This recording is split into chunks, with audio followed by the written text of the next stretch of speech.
This is actually fun for me. This Ah, is what I choose to do first. Like, no matter how many other things I have going on, this is what I choose to do first. It can take over my whole day, and I'm still like, ooh, what else can I do for triggered? I really enjoy this, and I because enjoy y'all. Thank y'all. yeah, I enjoy it too. I must really, really enjoy it because I have had a day and I was like, I don't feel like doing none of this right now. But the moment I sat down and I saw your beautiful face, I was like, okay, I can do this.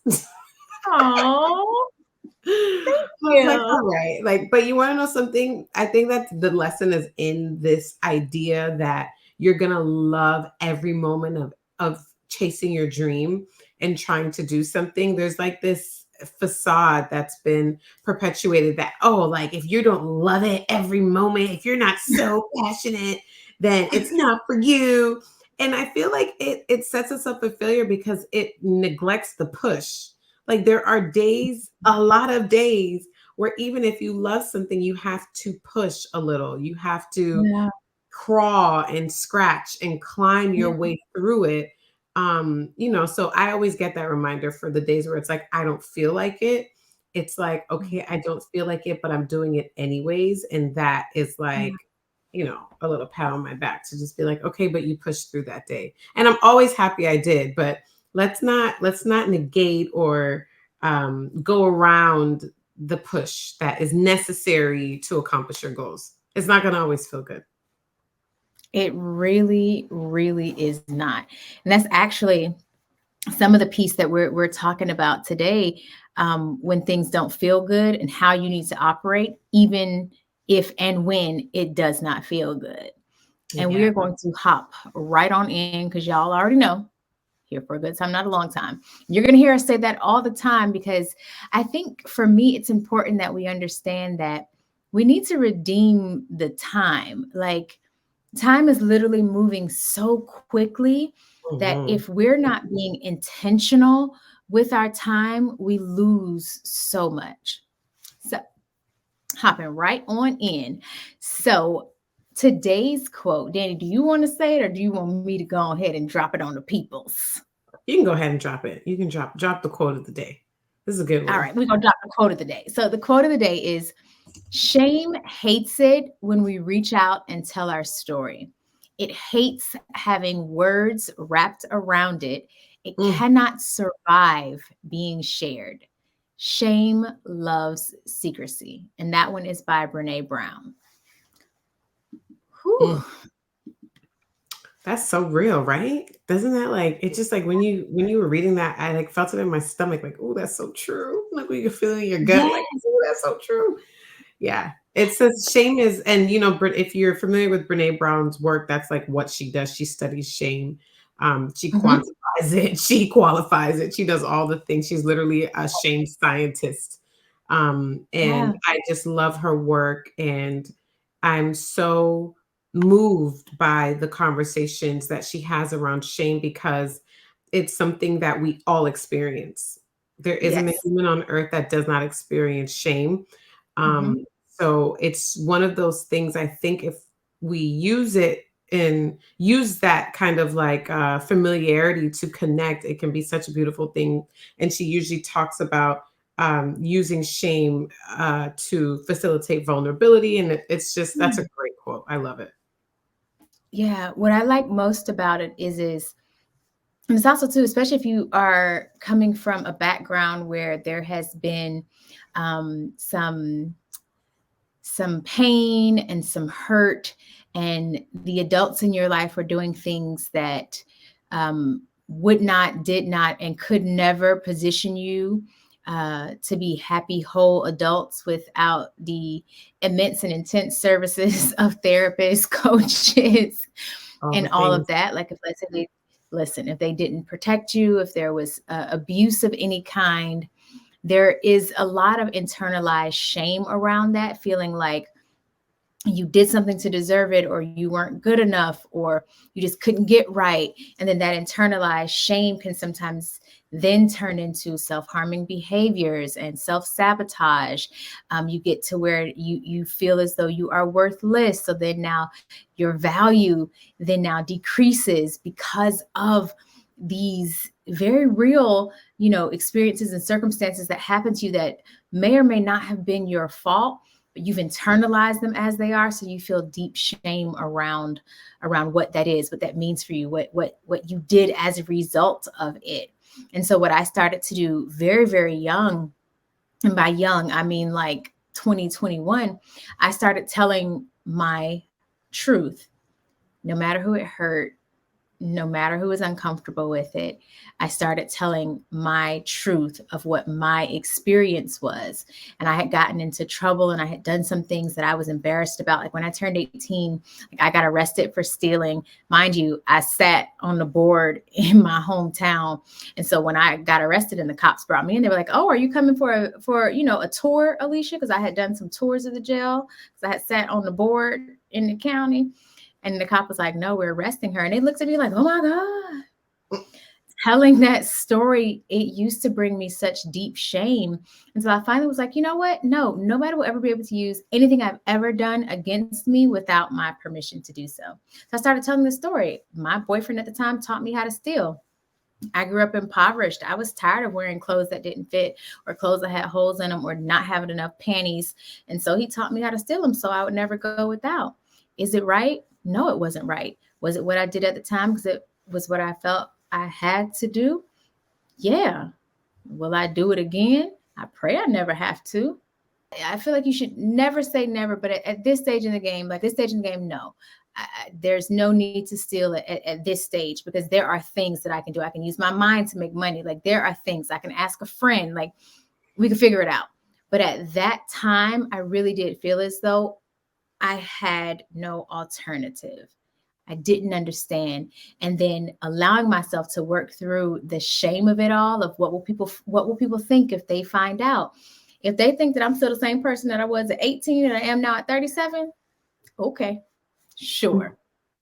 One of But the it took things too that I feel like happens when it comes to shame is because it is usually so deep down in our soul, it can lead us to getting triggered really easily because you are so ashamed. That fear of being exposed can get Mhm. you like on edge where every little thing is triggering you because you just think that everybody's out to get you and everybody's out to reveal and take the mask off to who you really are. So one of the Yep. things we wanted to provide today for the Dating Well AF tip was a way to kind of manage your triggers a bit. So get a pen and paper, and we want you to write down 10 of your triggers. Okay, write down 10 of your triggers. They could be anything from you get triggered when someone's smacking when they're eating, okay, to you get triggered when somebody makes a comment about your body. You get Mhm. triggered when you see puppies on what's that little thing with the song "In the Arms of an Angel," like that. Like that No, might you no, you didn't. that might be triggering to people. I'm lying. That's triggering. Okay. If you don't like to see animals in distress, okay, I'll say it like that. If that's triggering, write that down. So I'm only giving those examples because I just want you to know like it's whatever level of triggers, right? And Yeah. then on a scale of 1, which is a mild reaction, which is how you react to said trigger, or 10, you blowing shit up, right? You're gonna rate each one on a scale from 1 to 10. So 1 is, Mhm. "Oh man, I ain't like that. It just feels like a little needle poked you or something." And then 10 Yeah. is you just want to blow something up because you're so triggered. So being able Mhm. to identify exactly what your triggers are will make them more manageable because you have to name the thing before you can do anything about it, right? Yeah. So we want for dating, one of the things that people run into a lot is they go out there dating, they don't know what their triggers are, someone triggers them, and then they react in an unexpected way to both them and the person. You can sometimes scare people off like that. You can sometimes put yourself in precarious situations like that. So it's good to just kind of go into your dating experience, kind of knowing what you're about and knowing what can set you off so that you Yep. can navigate it and that you can compose yourself and you can show up as the best version of yourself with those triggered, clank, clank. Absolutely. Because here's the thing.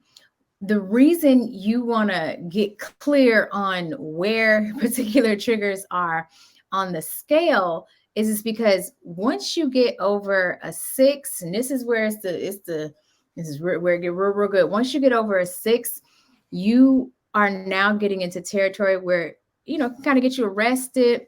It can cause maybe loss of life. Yeah. It may sound like I'm joking, but I'm not. Like, you really do have to understand, how do you respond to those triggers?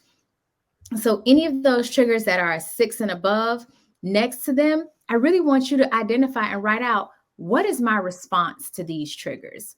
Yeah. What do I do? What is happening when I'm at a 6 and I'm so triggered that I'm thinking about going to slash some tires? Now, no, I don't slash tires no more. Again, I was young. Y'all don't judge me. My slash tires, yeah. Don't judge me. And it's past the statute of limitations, so I can talk about it freely. But it's true. It's good to know what your reactions are. Like, I know that, like, I'm handsy. Like, I get to a certain point and all I want to do is put my hands on you. Okay. And I have learned that that is not the way to handle conflict. Okay. So I know that when I get to about a 7, 8, like, I want to physically harm you in some way, preferably with my hands or an object, because I'm Jamaican and I'm small. So I would, I'll pick something up or something. So it is very important. Thank you for adding that piece, like, to say what the reaction is so that you can be like, okay, I know if he says this, this is what might happen. So then I can, rein it in and get it under control quickly. But if you're just going in and you have no idea, it does put you at risk to be triggered. And then you didn't really expect it, and then you're flying off the handle and blowing shit up. So absolutely. Absolutely. Because the last piece to that is, once you've identified what you do, once you're at a 6 and above and you are clear on, hey, this is what happens, I want you to create, what's the alternative? And I need you to create it when you're calm, so that you can work to remember it when you're heated, because you get to make a choice. And one choice can literally completely change the rest of your life. I need us to get to the understanding of how critical that is, because your choices really do dictate the life and the lifestyle that you live. And if we are going to get better at this whole adulting thing, because dear God, it is so much harder than I thought it would ever be. I just knew I was excited to be 18.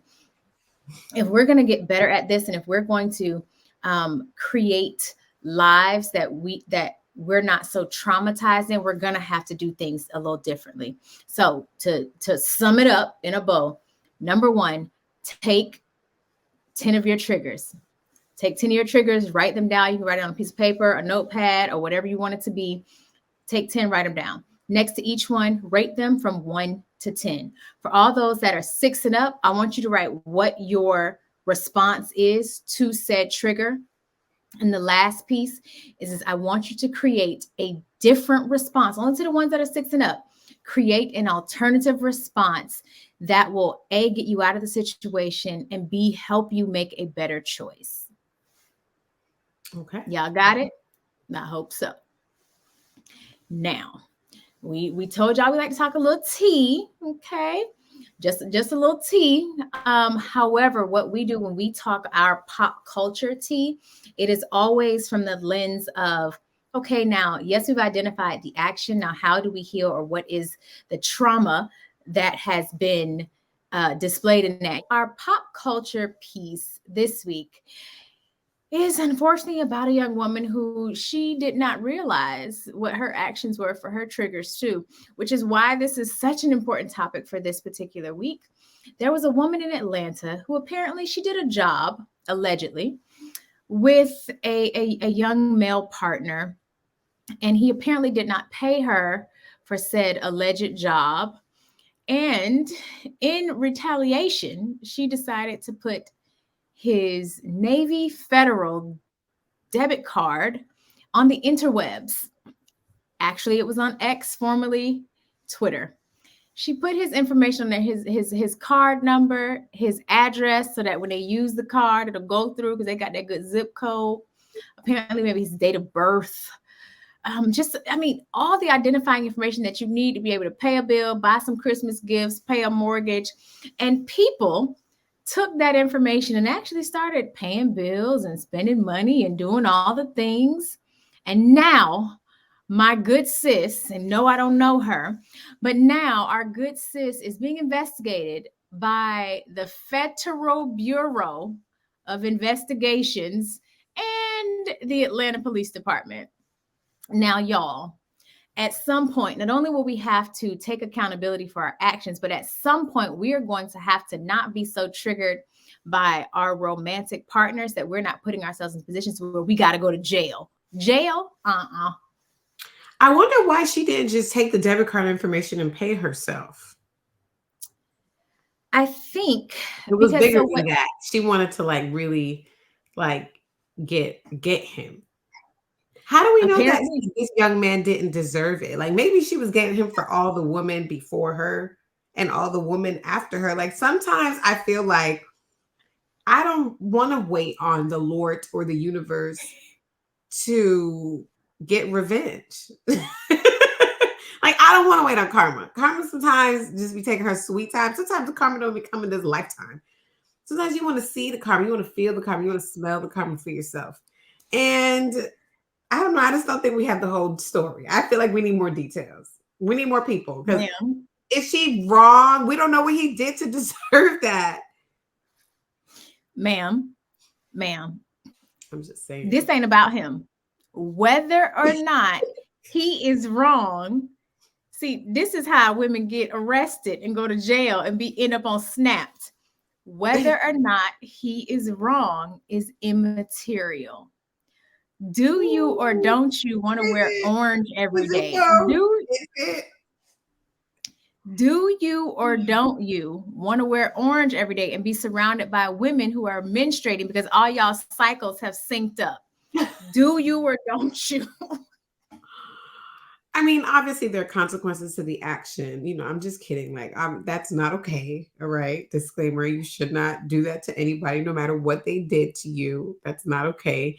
But I'm just saying, I think that the deeper conversation should be around what happens between us as men and women or as lovers, whether it's same-sex lovers or whatever, but there's so much that happens chemically that you can't even think straight sometimes when you are in a romantic space with someone. All the chemicals, what do you say, the chemicals be chemicaling, and Chemicals be you're chemicaling. right, and you're just not in your right mind. You're disconnected from your body when you're angry. So it's like, yes, what she did was wrong, but I also think that there's something to be said when things are happening from passionate situations and learning how to navigate that and learning how to come back into your body to think, right? Like whenever my daughter's throwing a tantrum, I say, breathe so you can think. And I just think a lot of us don't have the tools to manage ourselves so that we don't make those kind of decisions and so that we react in better ways, which is why, yeah, write down your 10 triggers and figure out what you're going to do, sis, when these things happen, so that you can then start to develop tools or find tools or reach out to somebody that maybe to give you the tools so that you can have a better outcome. But to give away your power in that way, to someone where now your life may be forever changed, where you're living in jail now, or your rights are taken away, or your life sometimes is taken away based on a reaction you have in just one moment. Your whole life is Yeah. different when there was just so many other options that could have maybe yielded a similar result without all of that fallout at the end. Yeah, because it's the consequences. And mind you, consequences are not always bad. Like I know when people hear the word consequence, they immediately think bad. Consequences are not always bad.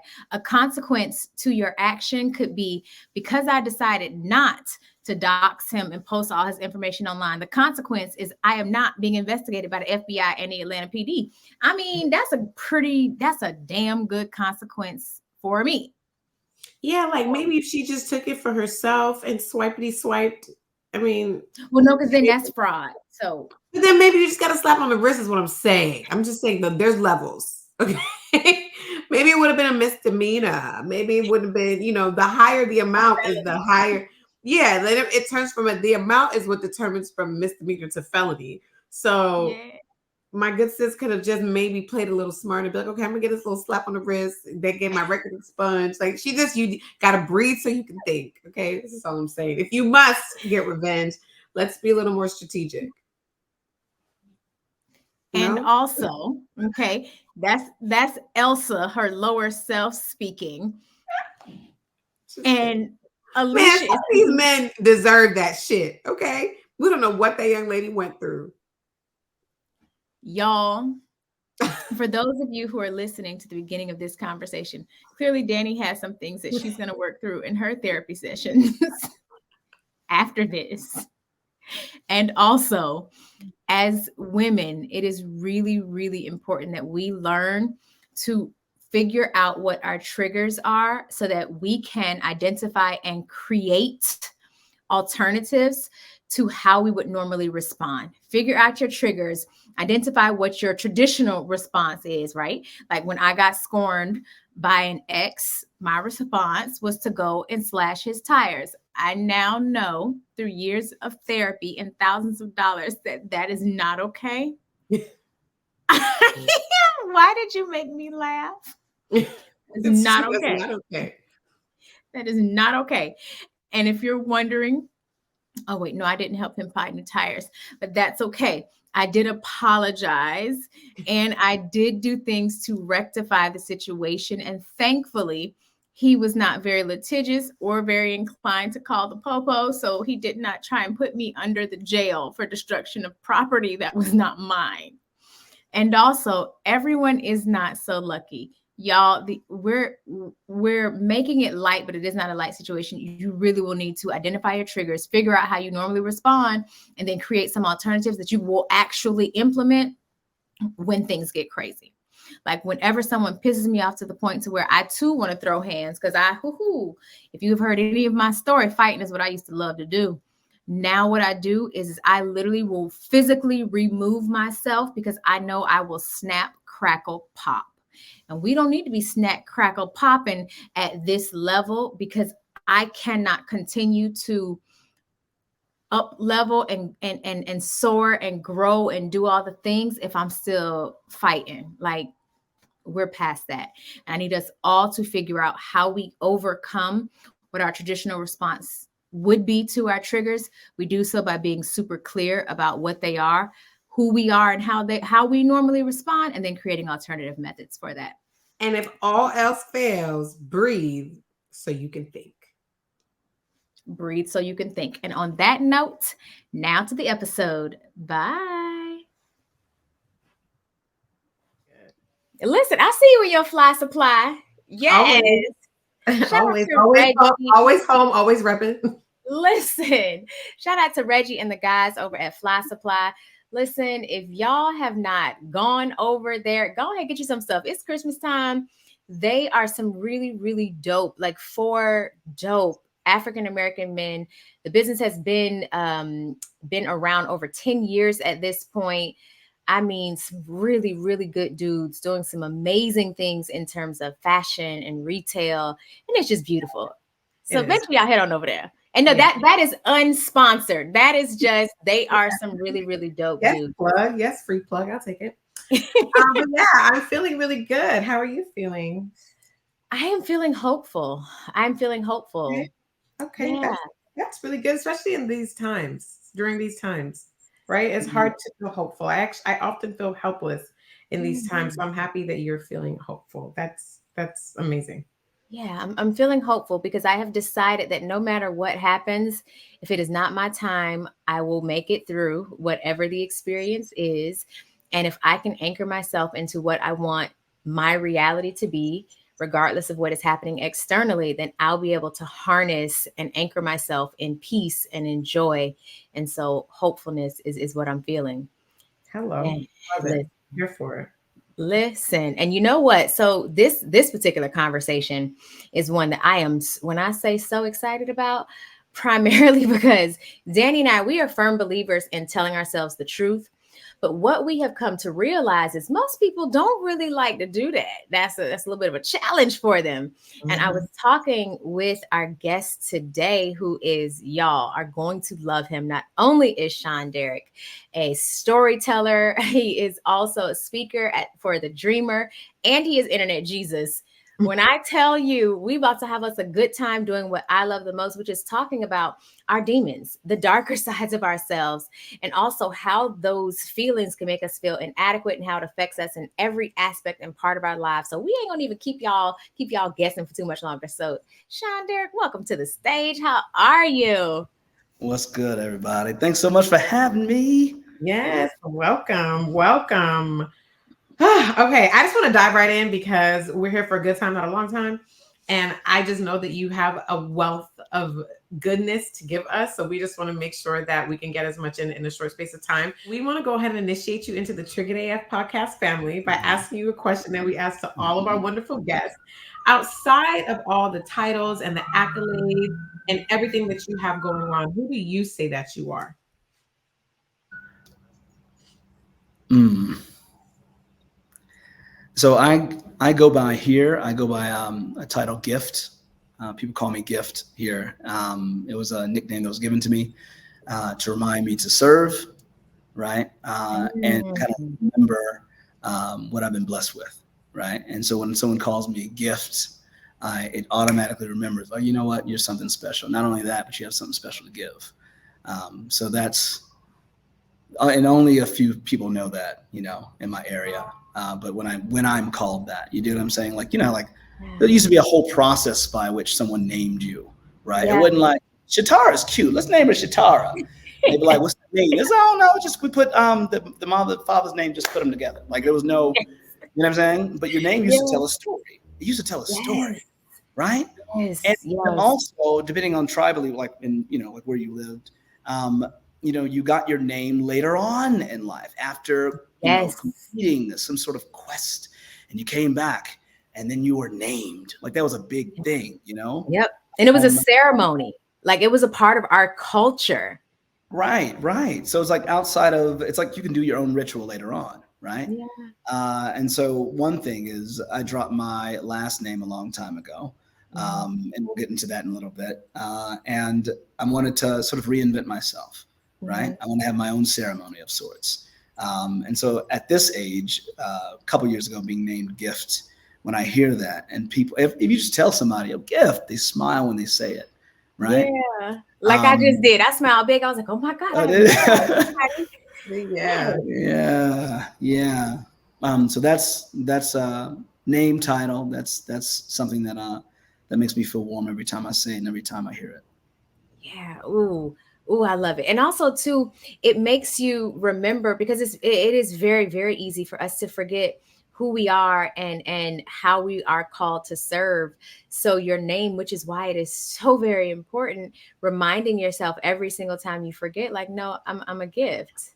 That's just it is what it is. And two, like Yeah, telling ourselves the truth, especially the truth about how we can sometimes show up, can be mhm, incredibly painful too. Because yeah. sometimes, even in being the gift, we forget that, right? That's right. And the stories that our ego tells us can be literally in direct opposition of whatever it is that, let's say, we're desiring. So then, what are like some steps that we can take to kind of work through the shame and the guilt that shows up and that can prevent us from telling ourselves the truth Hmm. about who we are and what we are in certain phases and stages? Well, I'm going to say this first. And, I had a very unbelievable friendship with my now ex partner. And so she used to study shame, right? And shame gets a really bad rep. And I rocks with Dr. Brene Brown. If you haven't read Atlas of the Heart, okay, and get on that immediately. Like I am pushing that book because it changed my life. It got me out of depression. We'll get back to that in just a moment. But shame gets a really bad rap, right? And Mhm. there's a reason for that. It's depleting. It's paralyzing. Guilt and shame will it just takes everything from you. However, Mhm. it was a tool to be used, and it kept you in line, right? So we're tribal Mhm. creatures, right? Creatures. We could not. Um, we're the few creatures on this earth that we cannot survive alone. We have to have community, and so shame was one of those things that. If you did something and you were ostracized from the group, then you couldn't survive by yourself. So shame, right? Your conscience, Your right? line. Right. It draws the line, so it keeps you in line, right? Do you need shame as much anymore? No, not as, it's like your appendix, right? And so there's other things that can keep you in line, but shame is still important, but it's not as important, right? So I wanted to say that thing about shame. Thing that's been helping me is kind of separating myself from um, how I feel and who I am. You know what I mean? Okay. This is like, I'll give you an example of like you and I, we're Alicia and Danny, you know what I'm saying? We're walking down the street right now, right? And you see a building, right? And there's flames coming out of it. You say that building is, say it together, On fire. right? Everybody say that. On Yeah. fire. Okay, I can draw that out. O-N, right? And not either one of you. None of y'all said that building is fire. Nobody said that. Because you know there's a difference between the building and the fire, even though it's seeming like being, you know, the fire is consuming that building. But when you are mad, you say, I am mad. When you're frustrated, you say, I am frustrated. When you're angry, you say, I am angry, and become the emotion, right? And if you want to distance yourself from that emotion, you're supposed to say, I feel angry, I feel upset. Yeah. You know, that's what I'm saying about, like, as far as ego will have you believe that you are the things you feel, and you're not. In fact, how you're feeling is not always an indication of how you're doing. I know. We interrupted at the best part, but hear me out. Dating should not be this hard. Let's be honest. We've all said it at least once that the dating pool has pee in it. It has to. After dozens of dates, too many failed relationships, engagements, marriages, and even a divorce, we decided it was crucial that we find ways to be better at attracting the partners that we desire. So we did just that, and we created the Dating Well AF course. It's specifically designed to show women how to date with intention and in alignment with their desired type of lifestyle and experience.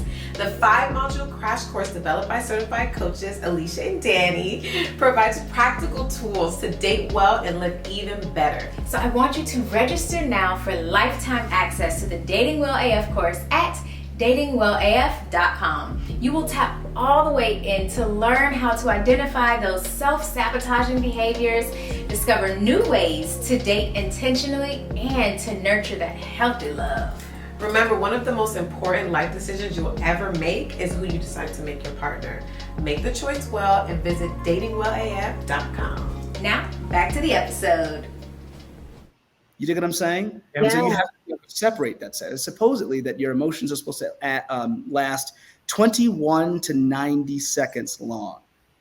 Why are you literally in our conversation? Yes, I was just about to say, like, I literally just had this. I literally just said something like that out of my mouth less than 2 hours ago, talking about like, really quick, because don't forget your point, but this is very important because the way that like we will have guests that are just like so in sync with us is insane and so divinely ordered and so dope. So anyway, it's crazy. But anyways, really quickly, Alicia and I were having a conversation about I have a 2.5-year-old toddler girl, and she is really intense. And she has very big emotions in her tiny little body.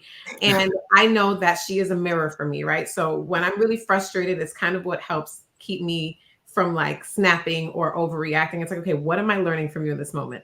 So today I said, one of the things that I know children are here to teach us, especially while they're toddlers, is to teach us how to move through emotions quickly. Like the way that she will just blow up, flip the table, throw something over, throw herself on the floor, and then it's like, can I have a snack? And it's like, wait, what? And I have such a hard time with that because I'm like, I move through my emotions pretty quickly, which I call it swimming to shore fast, but not as quick. Them seconds that you're talking about, like I'm not there yet. And I'm just like, how does she do that? And the fact that we're naturally like that, there's something to be said about returning to that space, like really becoming like a child again, is that movement through the emotions, like feeling it, sitting in it, and letting it go.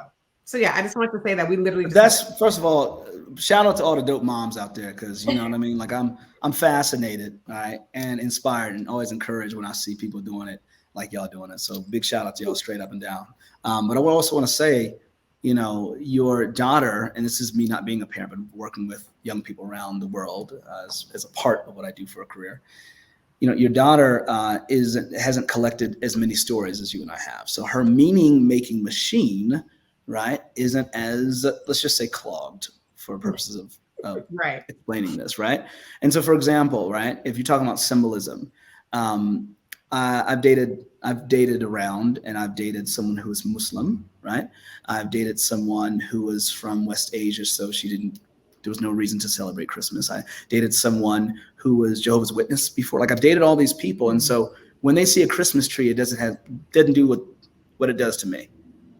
Like, when I see a Christmas tree growing up, I would lose my mind, y'all. I would lose my mind. It's a tree. I say put up a tree because my mom wasn't about to buy no real tree. I don't want them pine needles, man. And then we got to buy another one next year. No, we're going to put this thing up. Come on. And we would put it up, King, put King. Yeah.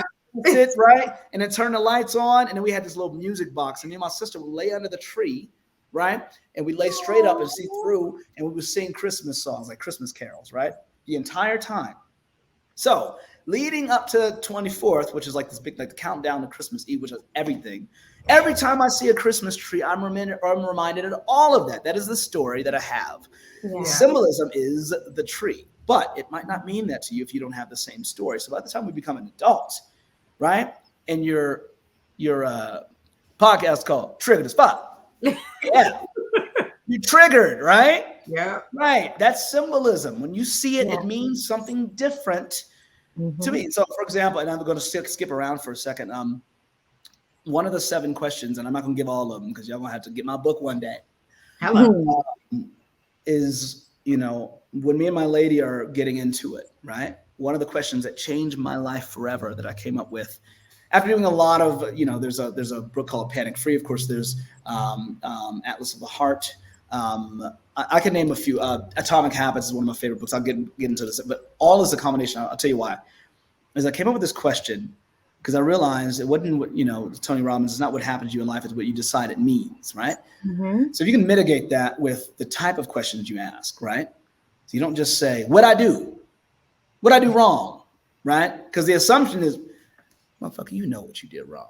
Exactly. Like, I don't know what I did. Oh, no, okay, now you don't know. Oh, so now you're impenitent. So now we're not compatible. No, don't ask that question when I did wrong. Ask,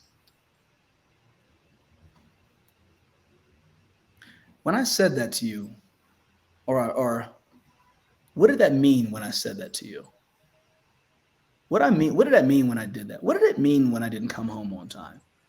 Yeah. What did it mean when I was talking to a girl that I used to date? What did that mean to you? Because then finally the brain can go, well, when you didn't come home on time, it meant you didn't care about our priorities. And then you have a chance to accept it, take it in, and then you can have a proper and healthy dialogue and say something like, thank you for telling me that, right? That was confusing for me to ever believe that you felt that, because of all the other things that we do together, all the other things, all the other areas in which, show up. Show up. Yeah. Yeah. And so it's not about like, that ain't true. I do this for you. So no, it's like accepted, like, wow, I can see how that can look like that. Okay, great. So that's grind, lost my place.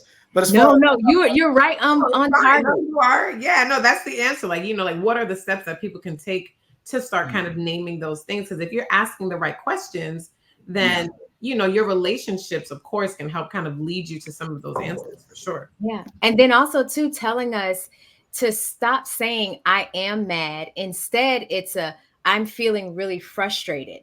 Like my daughter last night, we flew back in, and she went to the restroom and her phone was in one of the bags, and the bag dropped, and it of course broke her phone. So she took out her phone and she's like, oh my God, mommy, look what happened. And I guess she expected me to be really angry and really upset and all these things. And she was like, I'm so sorry. That she was anticipating me being real pissed. And I understand her. I understand why she anticipated that. My good sis not wrong, because I don't like when she breaks things. And so she was like, I'm really, really sorry. I didn't mean to. And I was like, I'm not mad. And she was like, wait, you're not?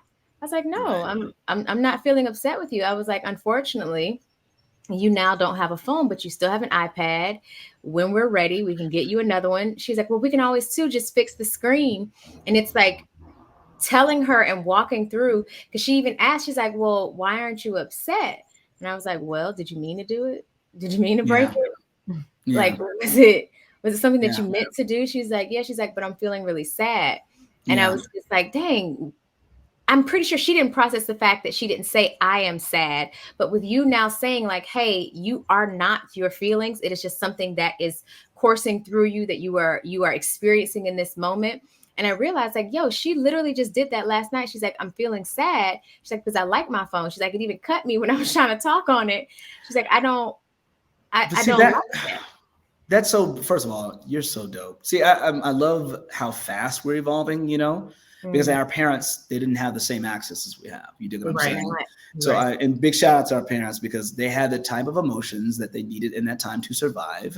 Yep. Right. And I wouldn't have worked back then. Okay. So let's not get it twisted, homie. Yeah. My mom they would have took me out.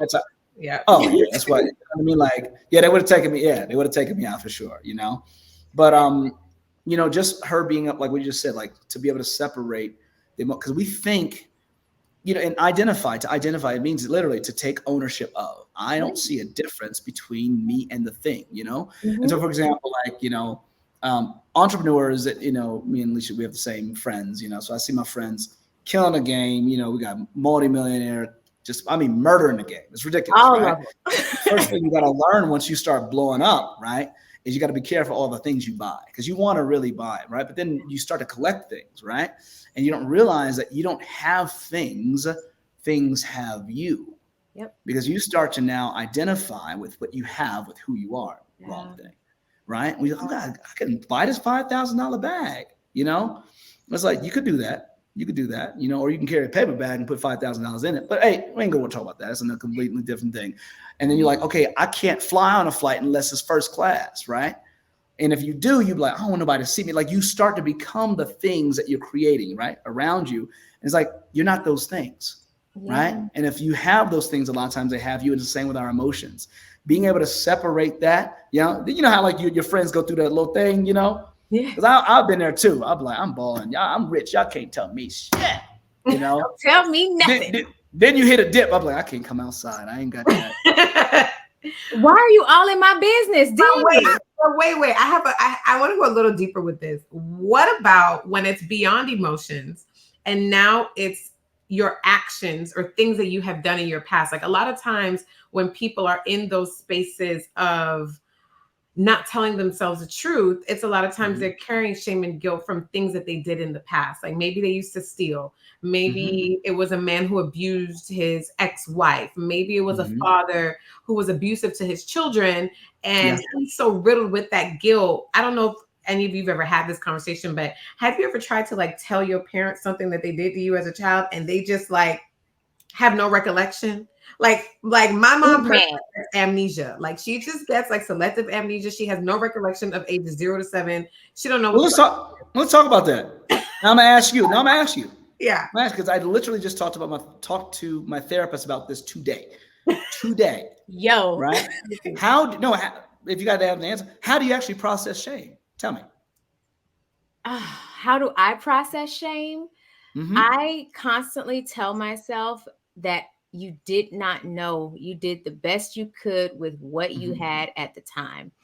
For me, Danny and I, we were, again, just talking about it, how when my daughter was younger, I was I would get very angry with her, which is why I said I understood why she responded that way. I had taught her that. That's a learned response that she got from me because I needed her to be perfect. I needed her to always be in line. I needed her to obey. I needed her to do all the things because I was living when I was younger, my mother was very abusive to me.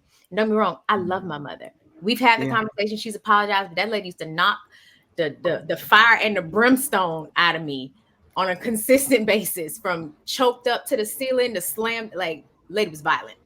And so for me, when my daughter was younger, I initially had that initial response with her. No, you're going to do what I say. When I say do it, you're going to fall in line. You're going to do all the things. And as I've gotten older, I have completely changed that. My first response is not to hit her anymore. My first response is to do something different, to ask questions, to talk, to, hey, you get on my nerves. I need you to relax, da-da-da-da-da. And so there was so much shame for me initially around, dang, I think I might have been a little bit abusive like my mama.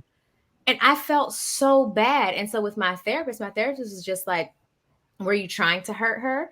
And I was like, absolutely not. I was never trying to hurt her. She said, well, what were you trying to do? I was like, I was trying to protect her so that she wouldn't get the same results that I got from people not liking you, from people ostracizing you, from people keeping you out of things and physically harming you even worse, people who didn't care about you because of how you acted.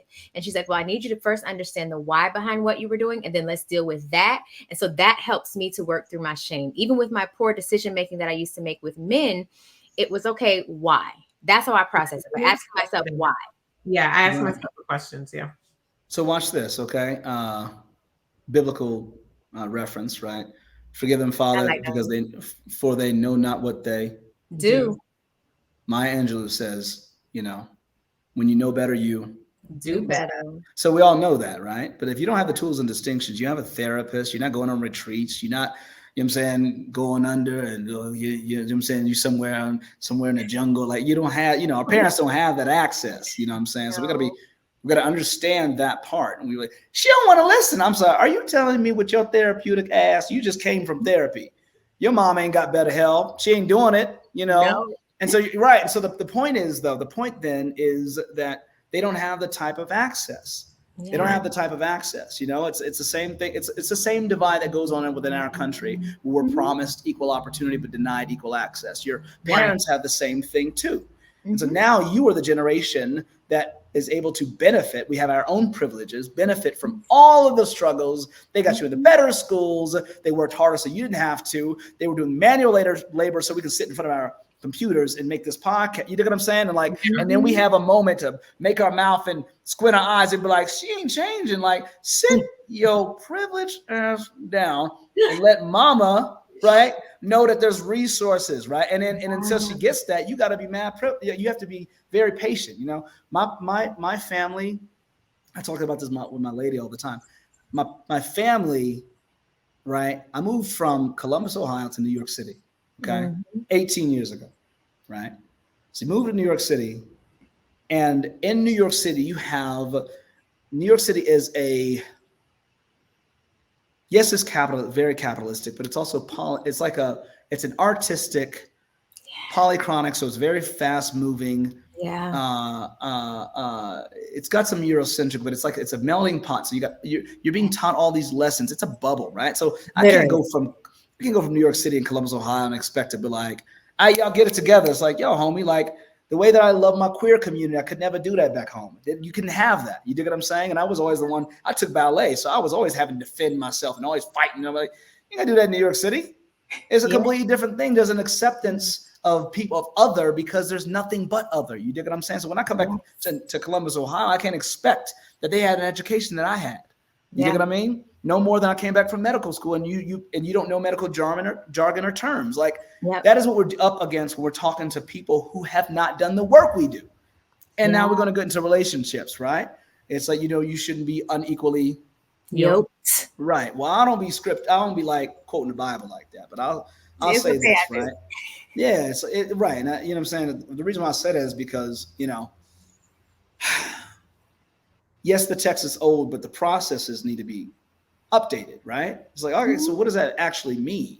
It's like, yeah, I mean, you went to that retreat. Yeah, your partner ain't go there, right? So you can either leave the dude or leave the person, you know what I'm saying, or leave the woman, right? Yeah. Or you can be patient and realize that you didn't have this. There's nothing more irritating than somebody come home after a weekend of somewhere and they use this stuff like, okay, where did you hear that from? Because you be like, they just changed all the way. It's like, so hype. Like, oh my God. Yeah. This is why everybody mad at Diddy for giving back his publishing. I'm like, yeah, you love now, but homie, that was a long time. You was a hellion back then. You were Puff Daddy. Like, can we? You were Puffy, blowing up people's cars and stuff. I don't mind. Allegedly. You know what I'm saying? But like, even when changing in relationships, and I'll give my personal testimony and story, right? I was less than integral. I was a cheater, right? So coming from that relationship, and talking about shame, coming to another relationship, right? I wanted to get rid of that person so much that I tried to make a relationship work that wasn't supposed to. I said, I'm going to prove to not me and everybody else that I can make one work, no matter who I'm with. So I can be faithful. Yeah, I could be faithful. I was like, okay, well, that's great. You can also take time off, Shaun. Oh, you want to do that? Okay. All right, we're going to have to deal with the other thing too. You know what I'm saying? But but the patience in that, where I am now is all the women that I've dated as responsible for my growth. Like they just respond. I can't take any of the credit. I just can't take any of the credit for it, right? And so who I'm with now, oh, you're all of this. I'm like, yes, you need to call here. Call these girls. Call them up right now. Call them up. Thank each one of them. You know, because I know y'all experienced that before. Like, you won't believe this. What? You won't believe this. What? Marcus, right? He finally gets his credit score up. Now he with her. He's like, yeah, because you told him. Yeah, you're welcome. Yeah, you're welcome. You're right. You just be like, you're welcome. Thank you. You know. Yeah. But I mean, I think that we're not always honest with how long it takes us to get something, right? Because the way that you actually learn, right? It's easy. It's very trendy to say you learn from your failures. But yeah, let's break that down real quick, shall we? Right? Why do we learn from our failures? Because the stakes are different, right? Yeah. So like losing, right? The feeling of a loss, the stakes are different. If it didn't feel, then you wouldn't learn, right? That part. So that is why we learn when something traumatic happens to it. Don't go down that alleyway no more. It's dark, right? But you know, you see kids, you know how kids run around when they're toddlers, you be like, you haven't fallen yet because you don't even, you off balance. You just, right, all these corners, you know, you're watching all the table corners. Oh my God, they don't even know. My niece and nephew, they love to play at the fireplace. Like all these, they got furniture. No, they want to jump on and off the fireplace. I said, you ain't never busted your head open yet. But when you do, you're going to learn today. You're going to learn today. And us as parents, educators, mentors, youth advocates, we got to like try to be like the phone, make sure, you know what I mean? Yeah. But sometimes you got to be like, boom, see? And they be like, yes, right. That's why you ain't want me to, I get it. Right. And so like, you know, my therapist would never say, don't do this. They'd be like, all right, well, I'll be here. You know, we meet every Monday. So, you know, when you come back, let me know how it works. Yeah, what'd you learn? You know what I'm saying? Yeah. So that's what that is. That's what that is. Anyway. I love it. I love it. It really is important too that because that for me, if y'all don't take nothing away from this conversation, take away, you are not your feelings. You feel your feelings, but you are not them. Right. And you're also not necessarily the things that you've done, right? Because I know that is a big part of a lot of that shame for people is when you make mistakes and you don't forgive yourself and you don't move through it fast enough and you kind of live in that space and you decide that you've identified so much with the things that you've done that there's no better way for you to be. So I know you were talking about, you talked a little bit about some of the relationships that you were in. When you decided that you were going to fix that, what was that initially? Like, why? Like, why did you decide that you were going to go on this journey to do the shadow work, to kind of face your demons? And what did that look like for you from the time you started to where you are now? So I broke somebody's heart. And I'll start by saying I was so sick of myself, right? I was so sick of myself, but I didn't know how to get out, right? And there's a reason for that, because however you are, there is a community that supports who and how you are. Whoever that is. That's it, right? So you want to get in shape? I'm like, hey, listen, let me go ahead and look at your friends group real quick. You dig what I'm saying? I said, why? I said, hey, man, you can't have it around. Like, you know, you want to get sober, you can't keep the bottle by the bed. Why? What do you mean? Like, you're an alcoholic, homie. You can't. You're gonna do what you're gonna do what's around you. I don't got no unhealthy food in my house at all. People, I like to snack. Well, listen, I know I got an inner fat kid in me. Okay, I am on a anti-obesity program every day of my life because it runs in my family. Diabetes. Yeah, diabetes. We won't even say the S, just diabetes. Right. So I gotta be like, wait a minute. So I gotta be on it like that. So my community has to change. The community of men I hung out with had to change. You dig what I'm saying? Those who would praise me for having this many women, right? They would praise, how you do that? And so I would get, wow, encouragement feels good, especially as a performer. You love encouragement, right? So that's where I hanging out with guys and be like, that's cool, man. That's not, does your girl know? That's a question. They be like, damn, like that's what you're gonna ask me right now? Yeah, she don't know. Okay, cool. And then you're not getting that approval in the same way. So after you change your circle, it changes everything. So that I didn't realize that. I remember I was sitting with my friend Sam. And matter of fact, I was just with Danny. I was with Daniel Leslie and Samantha Johnstone in LA, where we're sitting at the Soul House. And I was telling this story where I had to come clean. I was sitting next to my friend Samantha, and I'm like, you know what? I'm so sick of who I am. I said, man, listen, and matter of fact, I was flying all over. I was going to go face to face and tell this person I have been, I cheated. I was going to do this big, reveal. Yeah, right. Our schedules weren't missing. They weren't aligning. Aligning. So I said to Sam, I said, you know what? I don't care. Even if it's a phone call, zzz, zzz, I'm like, she's like, all right. So she took her wine. She said, go do it. And she walked out. I was like, ah, I was just right? kidding.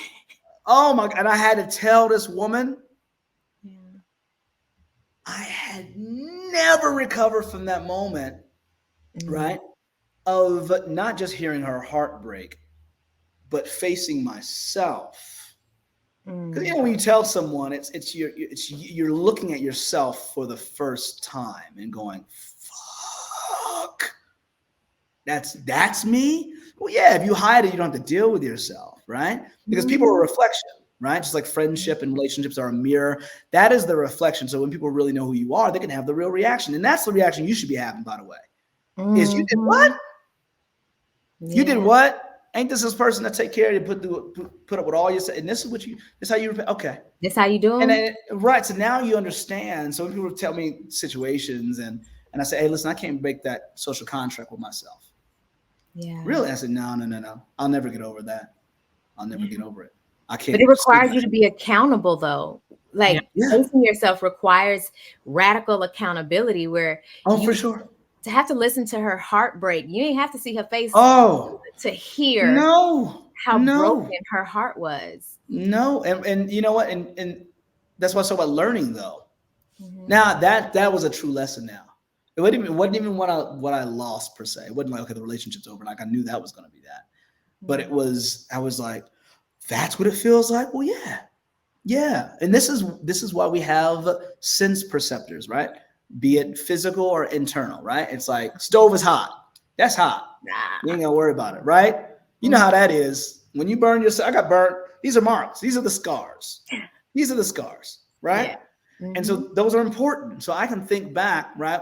When I see, and by the way, I've also been in open relationships, right? And that takes an extreme amount of communication skills as well. Because it's harder to me to be in an open relationship than it is a monogamous one. It is so much harder. Well, yes, because you have to talk more. I gotta talk more. And you're managing more energy, more emotions, more. It's just more. I think everything happens so fast. You learn faster, right? So, like, when you get a coach, and like when you're trying to get your body together, he'd be like, "No, fix your arm like that." You be like, "God damn!" You be like, "Yeah, now it hurts, right?" You like, "Yeah." He's like, "That's the right way to do it," right? And so when I talk to a lot of my friends who are like married, you know what I'm saying, married women or married men, or however you identify, right? They come talk to me and they'll talk like, and I'm like, I know they're not telling their partner any of this stuff, right? And I'm like, damn, that'd be really dope if y'all can have that conversation. But they'd rather have it with me. I'm like, it's going to take y'all a minute to grow then, because you can't have that conversation. When you have an uncomfortable conversation in an open relationship where you got to tell somebody how, because when you tell somebody you're jealous, you feel weak as a man, right? Or you got to tell, but then you have amazing moments where you guys have these experiences that other couples can't have because they can't have that level of honesty. Well, honesty, but also what do you call it when you're giving? You give so much. You're bearing your soul. No, it's like you're I can't think of the word right now, but you have this you're excited about seeing your partner happy, right? And you're so giving. I don't know what the word is. I can't think of it right now. But you have this. No, you're just so sacrificing. No, you're so no. It's not about sacrifice. No, man, you're so giving. I don't know what the word is right now. I don't want to mess up the podcast by trying to think of this word. We'll be right back. Totally fine. You know what I'm saying? The word gonna hit me, but the point is that you're able to sit because again, it's not what happens to you what a decided means. There's a lot of information. I speak to young people too, by the way. They can watch the podcast like, ooh, he freak. Yes, I am. So this is important. With my partner, we had this unbelievable experience, right? Where we're with our friends, and there was a guy that was interested in her.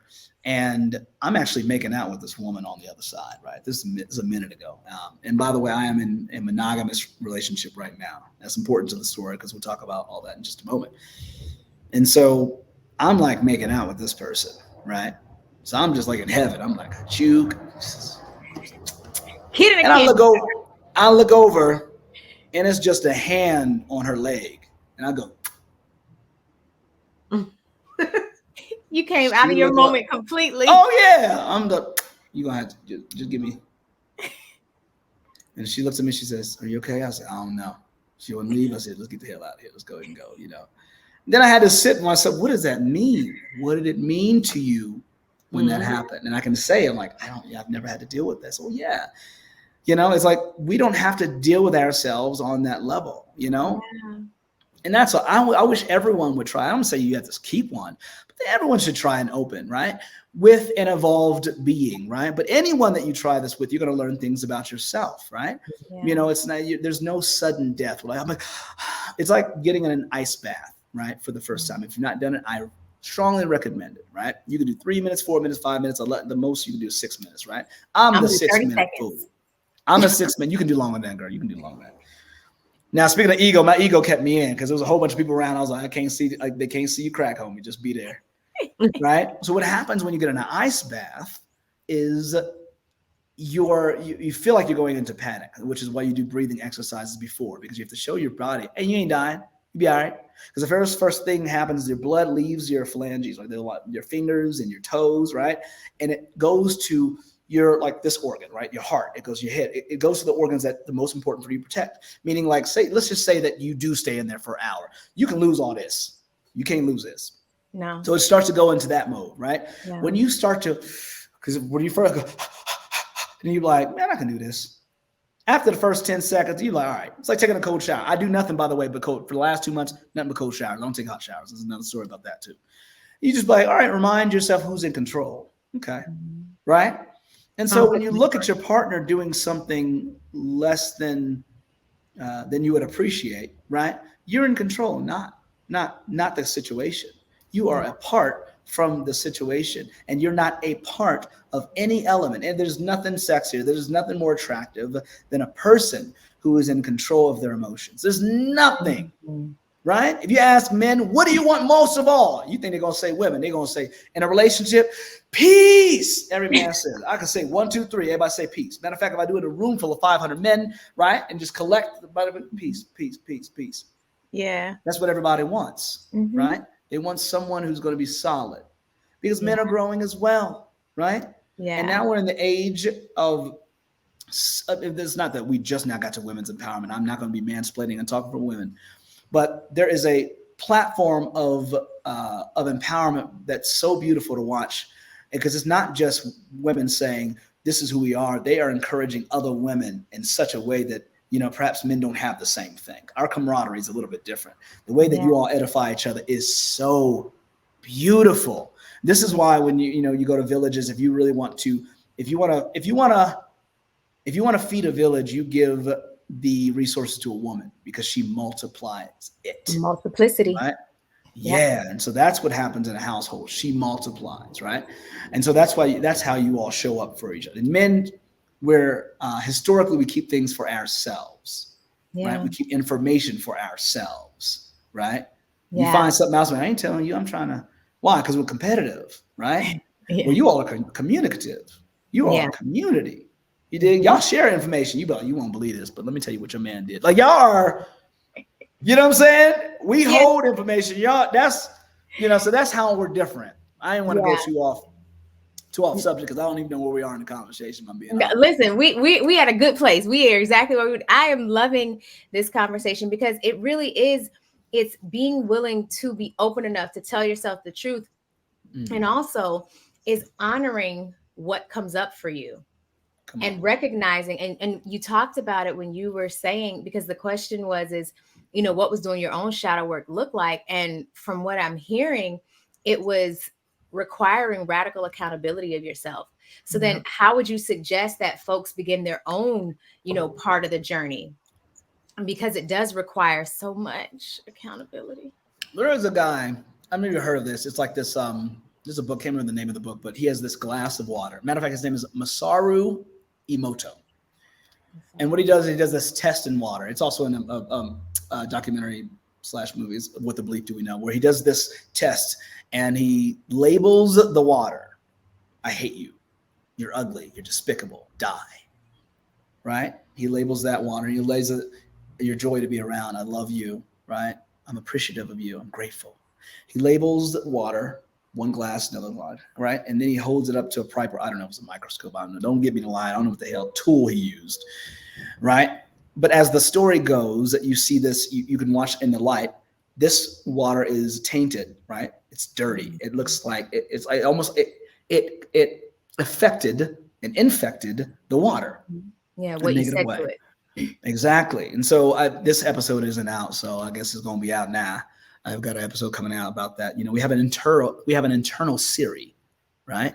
Mm-hmm. Siri is turned off the hell off my phone. Just, you know, you'll need to download one. I guess it ain't. No, she said you got to download her. Okay, shut up. Still listening though. She's still right. So every time somebody's like, "Hey Siri," you know what I'm saying? I always be like, "You going to jail?" That's always my joke. You going to jail? I don't know the hell shit. You going to jail? That's she listening. You know, so you have your. But guess who else listening? You are. Yeah. You are. So even when I was going through my shame cycle, right, which is important, right? It's the shame is coming up. Oh, okay, I can't live with myself, right? It's all right, cool. You got through that part. But hey, listen, right? Your emotional state ain't supposed to become your story, right? The emotions you feel are not supposed to become your mood. Some people are in such a groove they can't get out. You ever see somebody in a dark cloud following them, and you try to talk them out of it, but they start shame cycling.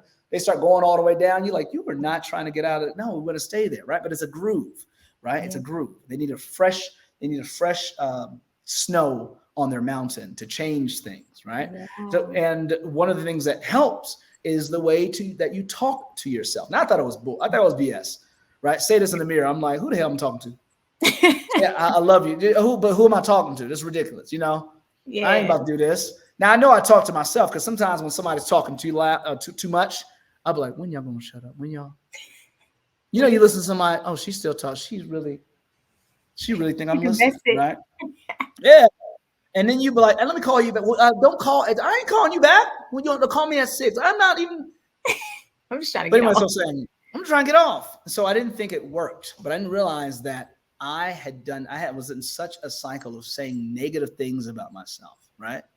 Your body doesn't quite know the difference. It does feel your body knows what is authentic, right? Mm-hmm. And authenticity is one of those things. Now we black, right? We black, right? I checked. Yep. Watch this. Now every black person know this. Now we don't stay. You're at a performance, okay? Mm-hmm. And a singer come out, and that singer tries to see some Whitney Houston or some kind of old standard. And they hit that wrong note. Show me the wrong note face. Everybody knows that. They go, oh, okay. And look, we go. Okay, like everybody. So you really thought that you could? But see, that is what inauthenticity is, right? We don't know what it is, but it's a wrong note, right? And when you're shining the highest, right, and you're following your North narrative, you're like, this person is on. So what's wild is when I met, you know, Alicia, you know what I'm saying? We're in Puerto Escondido, we're in Mexico, right? And she came in, I ain't gonna lie, girl, you came in loud. You're like, some. And I was like, this herself. This is her. This all the way her. She don't even know us. She don't know anybody. She didn't care. I'm telling you, know, and I had told him, and she's gonna tell us her whole business. We were at her podcast first. She ain't even got no podcast yet, but I guess we hear, you know. That sounds about right. Right. But dealing with the ego, right? When you're talking to yourself, right? Your brain doesn't really know the difference like that. Yeah. Right. And so it's like, oh, so this is what you say it over and over. Guess what you have to do?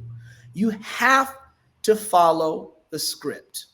The inner director be like, hey, cut. What the hell you doing? No, you a liar, remember? You a cheater, remember? You dishonest, remember? Hey, man, listen, this imposter syndrome and how imposter syndrome works like this, okay? There's 2 types of imposter syndrome, right? There's imposter syndrome, right? What that means that I got this imposter's capital, apostrophe S syndrome, right? That means that I feel like I'm not good enough, right? You might be really good. You might be great, okay? Then you have imposter's syndrome.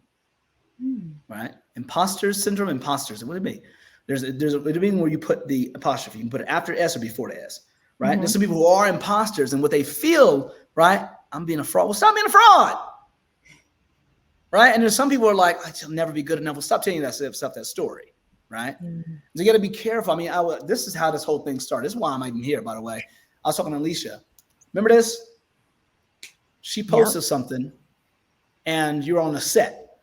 I got up in the morning, right? About to do my morning routine, right? I got up and I was going to get something to listen to go to the gym. And I'm like, and you're sitting on your set, about to interview somebody or whatever you're about to do. I didn't even watch it. I lost my mind, Anna. I was like, girl, what'd I say? Remember? You were like, this, you just empowered me. I'm about to get started. It's the level of execution. I was like, yo, empower me then. Yes. But you know what I'm saying? And so that's what I'm saying. Like that shook me so much, because there is, when they say no weapon formed against you shall prosper. But they're not talking about anybody else. They're not talking about, because there's no better weaponry and no clever adversary than yourself.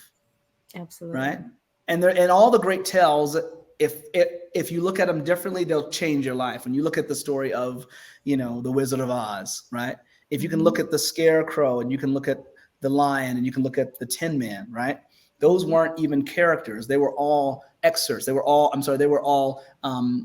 pieces of her, right? In the original story, right? So she was being immature, and she wasn't using her intelligence, Scarecrow. Right? She was being rude, and she wasn't being sensitive, Tin Man, right? And she was afraid to try new things, get outside of her box, right? Lion. So that's what the story was about, different parts of her that she had to confront in order to come back to herself home. Yes. So that is what it's about, right? It's like, no, it's not, right? And think about when we go to our therapy, and tell me, we didn't go over, but listen, going to therapy, a great therapist is not going to deal with your partner. The great therapist is like, but hold on, can we go back to you, Shaun? Right? Yeah, and it's not watch about what them. happens. Watch what happens when you take on the practices, when you change the way that you look at things, right? Right? You'll say stuff like, I don't believe this. He made up the bed today. Yeah, because you ain't tell him. Ooh. How about that? Well, I went a couple of days without telling you a couple of days. Just forget the bed. Just forget the bed, right? Some people can't do something until it's their idea. Like, just work on you. And that's how things improve. Is now we both need to be working. That's true. But who's going to get started first? I did this in a workshop. I was just in Anchorage, Alaska 3 days ago. And people were asking about vulnerability, right? I said, cool, just go ahead and stand up, right? Y'all just do me a favor real quick, all right? Y'all about to give me a hug, okay? Show me how to give me a hug. Go ahead. Give me a hug. Let's do it. Okay, cool. All right. In steps, though. In steps.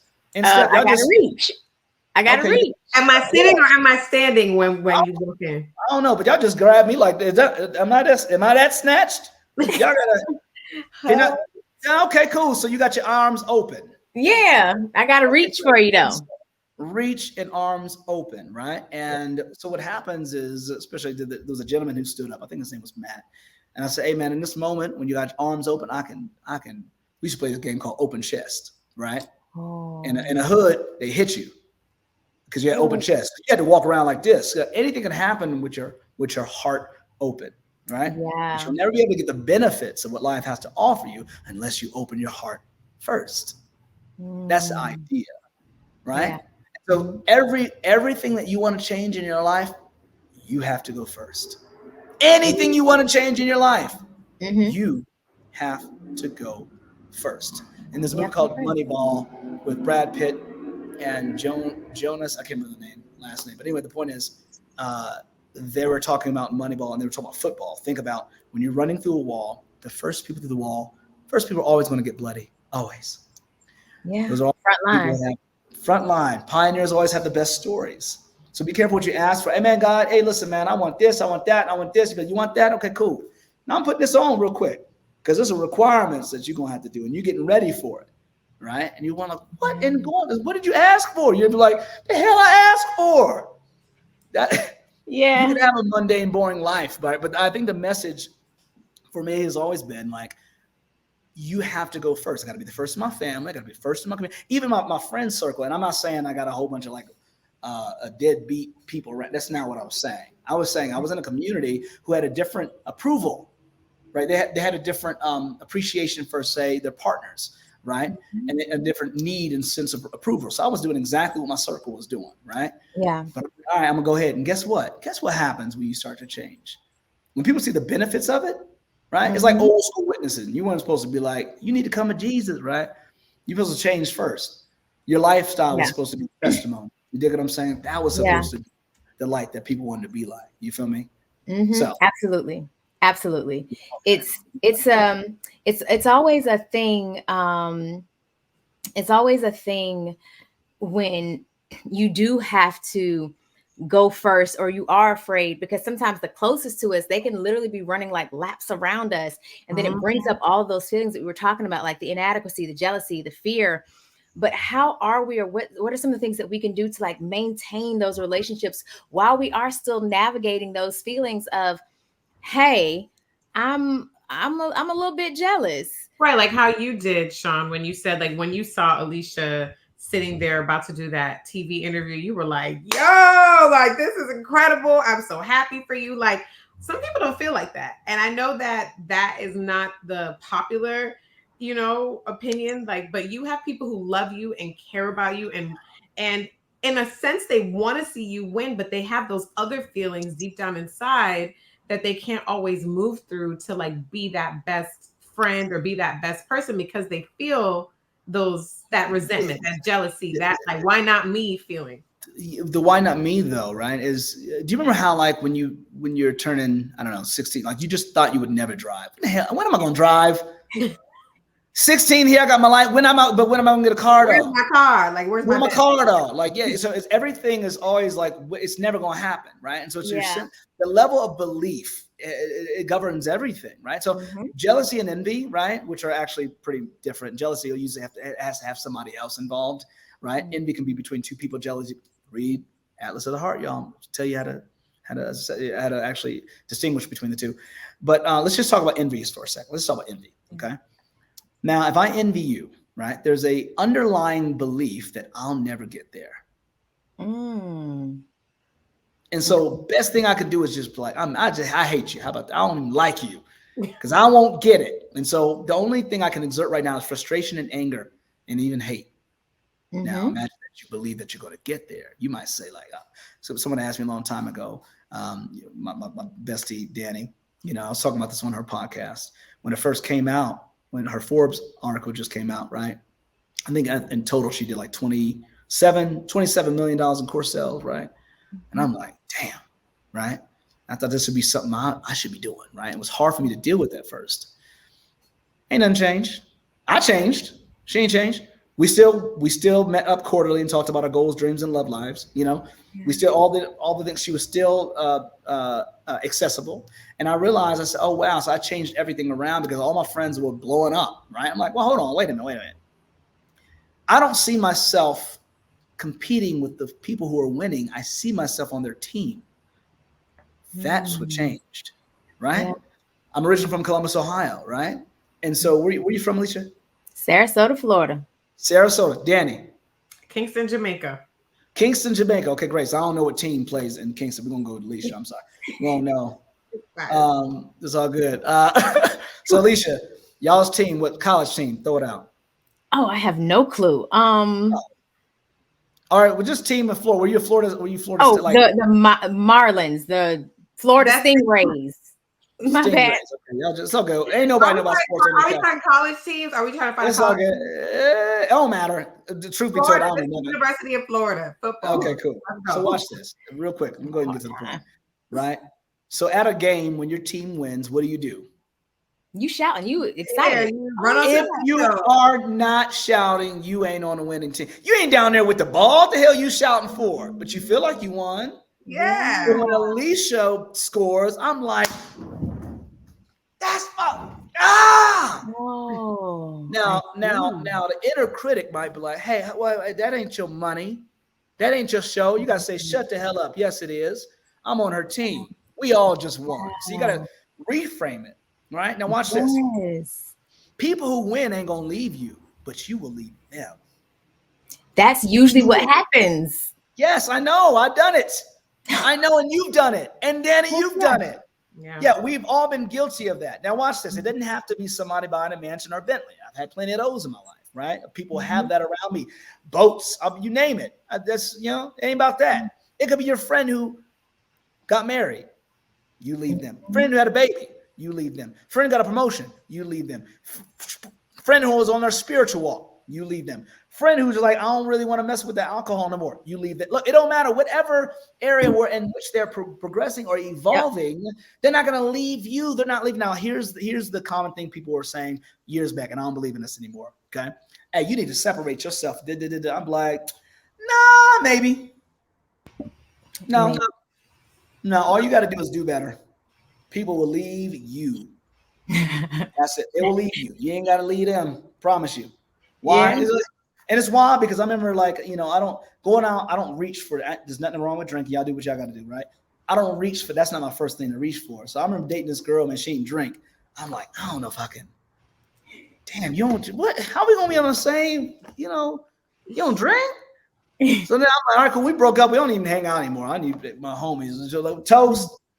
So you don't have to even do anything. People don't like your lifestyle. They're gone. Yeah. And so what I want to make sure with my successful friends is that the only way you can win is to cheer. That's it.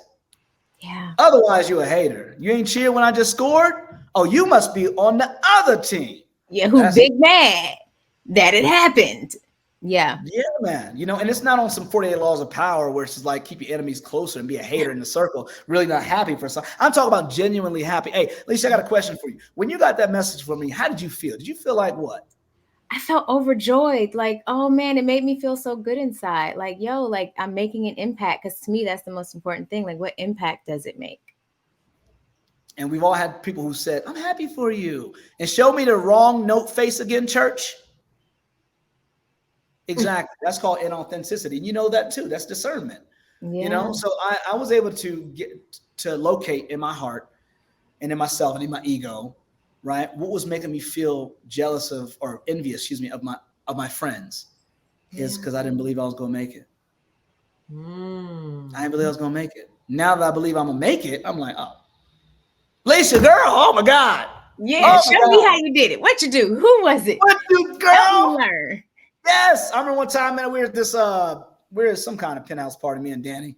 And she said something to me, man. I told her this the other night at the Soul House. I was like, she said, I just feel like you're playing incredibly small. And I want to be like, who the hell asked you? You don't come up in my, She was right. And she says it so calmly and just with the biggest smile sometimes, or just with this stern but not harsh. And you just be like, did you really just tell me about myself? And you, okay, fine. Yeah. My friend Tara said the same thing. Yeah. Tara told me once, and I feel like all the messages come around Soho House. We're in Soho House, Mexico, and I was sitting with Tara, and she said, and now Tara knows me. We're both cancers, okay? You got to ask my permission before you tell me something. Hello, Cancer. This is a Cancer too, yes. Let me go ahead and tell you, it's consent, right? Just like you got to ask somebody to touch me, you got to ask somebody to touch your heart. Back then, you know what I'm saying? I was raised Pentecostal, right? So my mom would be like, just don't let anybody put hands on you. So you got to get permission, right? Yeah. So she don't usually just do this because I'd be like, hey, hold on. She said, I just kind of feel like you're giving like, I'm going to be discovered energy, And I was like, the hell you just say? My ego was like, put them on. Let's right? put things Give me some Vaseline. Yeah. So then what I heard her say, right? Because remember, what's the question, y'all? What did it mean to you when I said that? Remember that? It's gonna say y'all lines. Yeah. Watch this. I said, what I heard her say, which changed my life forever, probably. was, I feel like instead of discovered, I heard saved, like someone gonna come save you. And I was like, the hell am I got to get that. I left y'all so fast. I got home, I called Danny right up. We had this 2-hour conversation about what just, I said, I got to know this. I got my plan to go. I'm like, no, I am Superman. This is ridiculous. I can Right? save I got you. busy. I got busy. So that's what my circle does that's what your circle does for you if you allow it to, right? That is If there's any apprehension, say it again. No, that's so incredible. Like that, Mm. that is the term that changed you. That is the exact same term that changed my life. Just like that. Come on, Kansas. But mine was with a psychic where I went to Okay. see a psychic and she told me, she's like, I get it. You're in Miami. You're good looking. You feel like someone's coming to save you. No Right. one is coming No to one's save coming you. to save She's you. like, you're not that girl. You want too much. You want to go too deep. The life you want, the connection you want, the vulnerability you want, you're not going to get that by someone. And just imagine that they do. Yeah. Superman flying through the air. He slipped. Now you falling. You like, I ain't got one of these. You ain't got an extra cape for me. You try to do the move. You like, oh, Superman. It's not there. So that is so like that for some people, like that term could be like, what? Like, why isn't anyone coming to save me? I need to be saved. Yep. Like, and it can breed resentment, but it lit a fire under my ass. I was just like, hold on, wait, what? Like, I need to figure my shit out. Like, I need to get my shit together and step into who I really am. So that's just like that phrase for me as well. When the psychic checked the hell out of me, like, no one's coming to save you, boo. Like, you're here to save yourself. Like, figure it out. I was like, okay. But watch this now. The work, or I should say, the energy that it takes for you to do that. Okay, you know what I don't have time to do. What? I don't be worrying about nobody else like that. You feel what I'm saying? You know what I mean? Like, I haven't watched TV in years. If you do that, that's great. I got shows. In fact, now that I'm writing, right, I'm a comedic writer. I have to watch more TV. So it's like, or trends and things like that. But when you're on your like, what the hell is TV? What's that? I don't even know what that is. The same thing. I'm like, wait, what? You called me to gossip? I ain't, what the hell? No. How do we have time to talk about that? Dion Cole, he would talk about. He's like, I don't have time for me. I don't have time. He always says he's like, I got payroll. When you got to make payroll, you be like, what is this? Everything seems so trivial. Everything, these things are so small, right? Yeah. If you make your purpose and your dreams big, everything becomes infinitesimally small. Everything. Yeah. So it just didn't bother you anymore, right? Now watch, if I reverse that, right? And if I don't it's like, okay, instead of telling your problems how big your dreams are, we tell our dreams how big our problems are, right? Mm-hmm. And with other people, right? We're like, if I look at Leisha and I'm not doing what I'm supposed to, that's the telltale sign, right? You're not mad. They're not mad at you for succeeding. They're mad at themselves for not trying. Your greatest tool is effort. Your greatest tool is effort. And when you're in it, right? When you decide to do this podcast right now, I didn't even know what the hell StreamYard was. I said, hey, girl, what are we going to do about this background? What? Because in my office, it's just a wall. She said, I don't know, you can change the background. I said, I guess we're coming out here, find my light in the sun, right? So I don't even know what this is. Whenever y'all found this, whatever, when you start to put this together, you get so excited when you're working on your other projects, right? Yeah. You don't look at somebody else and be like, mine needs to be as big as theirs. You like, I'm just happy to be in it, right? Yes. And you're not worried about it. You start, like Danny and I started this. It hasn't even been 3 years yet. We started this. We hit 85,000 downloads without advertising in season number 7. We monetized in season number 7 or season number 6. It was from the beginning. It was literally just, hey, we're going to do this. This is the impact we want to make. We weren't looking at, we shouldn't because this person's doing that. Or it was literally just to know, what are we doing? We got so excited about what we're doing, what we're focusing on. How will I impact? What does that impact look like? Who do we bring in with us?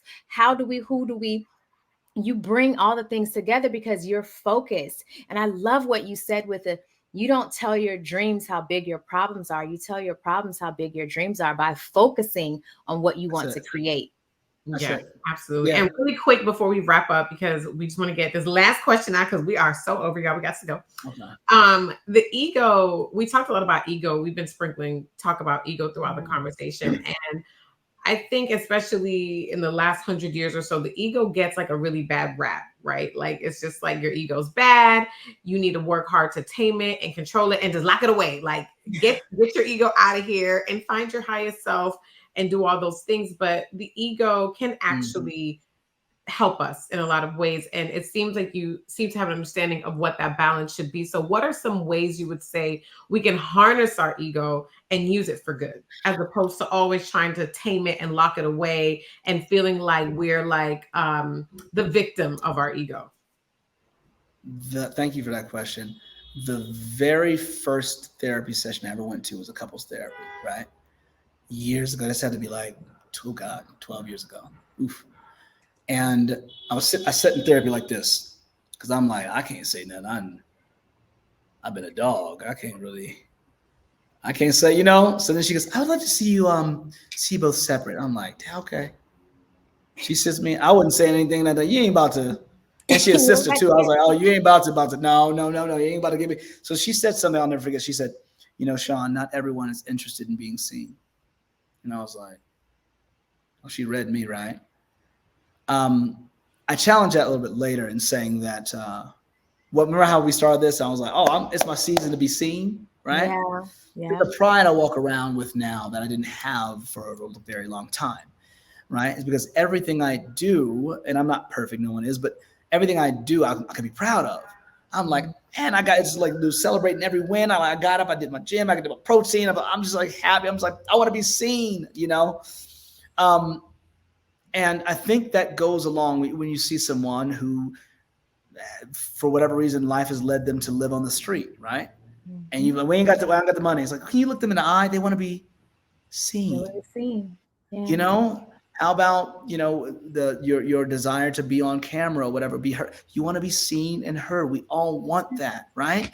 Because because there's nothing that makes you feel like you belong more, right, than significance. And everybody wants it, whatever level to, right? We've built such an industry around significance. We reward you. There's a reward system for significance. We call it the Oscars. That is the highest level of significance. It's a number one in all industries. It's bigger than Grammys. That if you get an Oscar, it means that we love you that much. And then people applaud to show their appreciation for your work. That is significance. Now, let's pull back a little bit and say, okay, just in our Milky Way alone, we have 100 billion stars. That makes no sense. That makes no sense, right? Closest star we know is the sun, and around it are planets. Other stars, right? They got planets around. They're so small we can't even find them because the stars are so big. 100 billion of them. That means a whole bunch of planets we can't even count. Now watch this. Of that, in the universe, we have 200 billion trillion stars.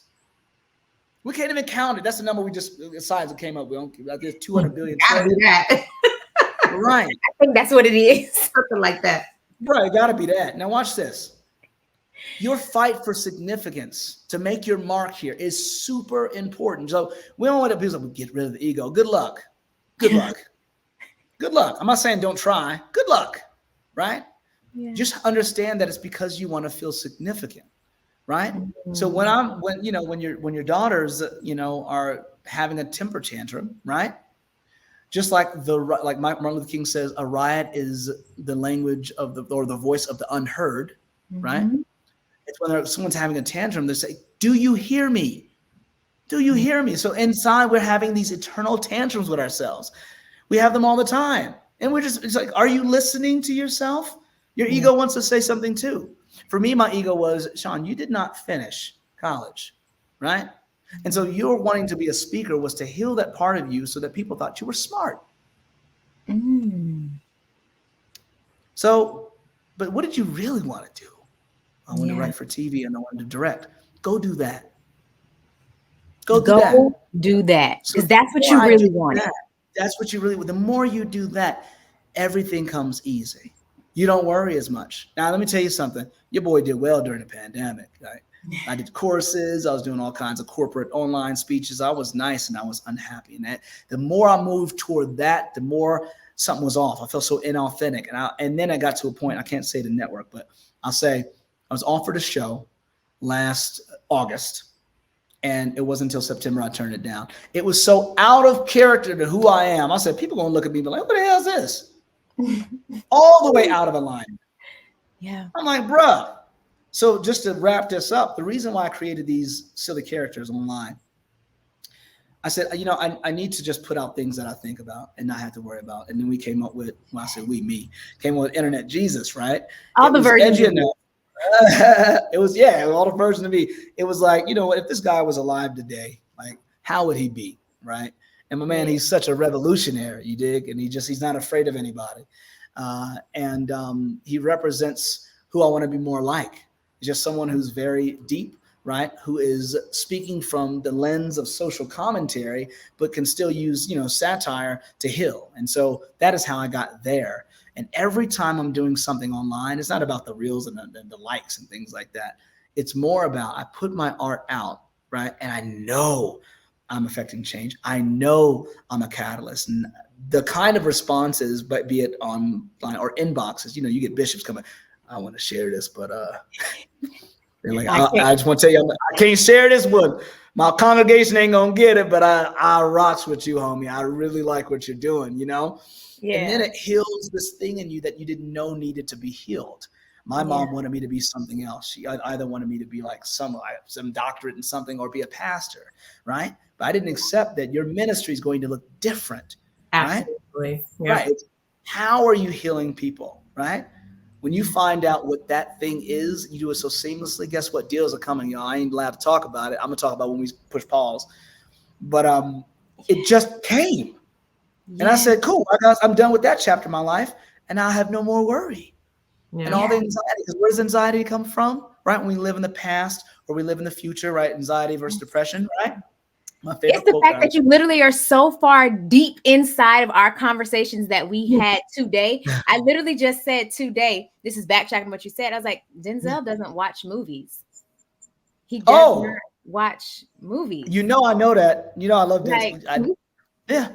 Yeah. But now watch this. Watch this. It's like the girls outside. They got the little skirts on, ready to get in the. It's cold. They're trying to get in the club. They sit there, and they're trying to ditch. But my friend's in there, right? And the older heads just be like, sometimes they know somebody to walk on in. They want to say, you want to look, but baby, you gonna get in.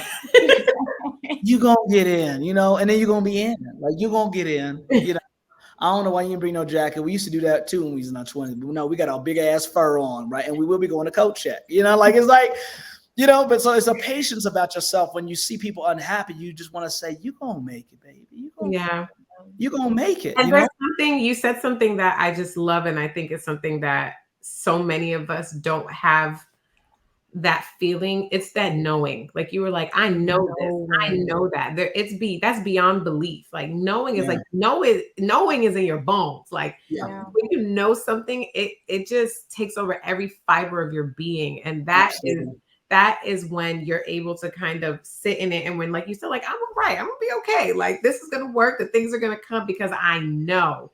And I think that's where so many of us just we're we kind of end up at belief. We tap out at belief.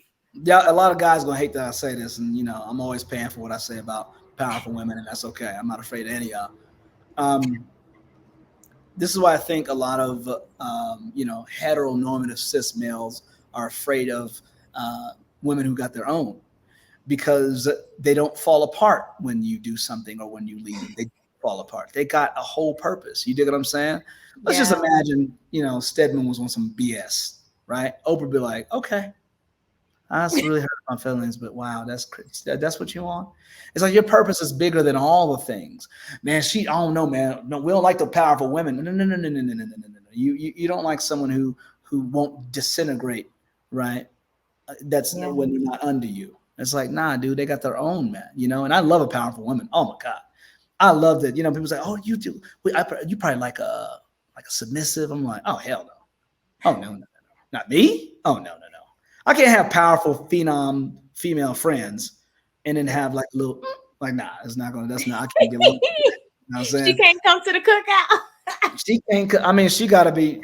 She got to know how to squab a little bit. So in going in your journey, and I can end here. And for the purpose of time and everything, to wrap it up in a bow, is like, there's a quote that I would say to myself and live by: "Oh, to reach the end of your life only to realize you weren't there."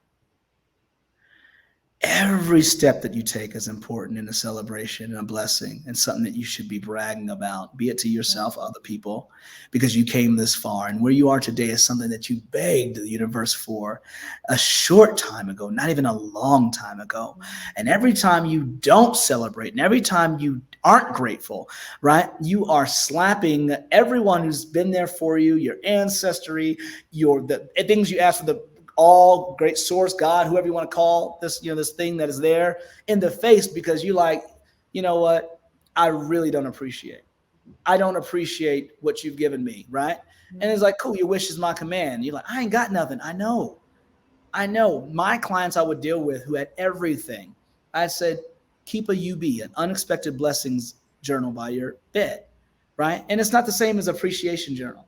It's what happened today that you could notice. Because if you can't notice, it's almost like it didn't exist.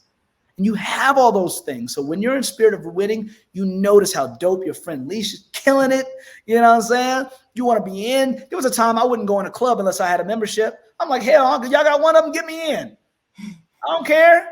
Let's go. Ain't gotta be my helicopter. I'm gonna be going with you, And yeah, I don't want to live too much in the future or in the past, but I am celebrating right now every step of my journey, because it tells everybody involved, my universe, my future grandkids, right?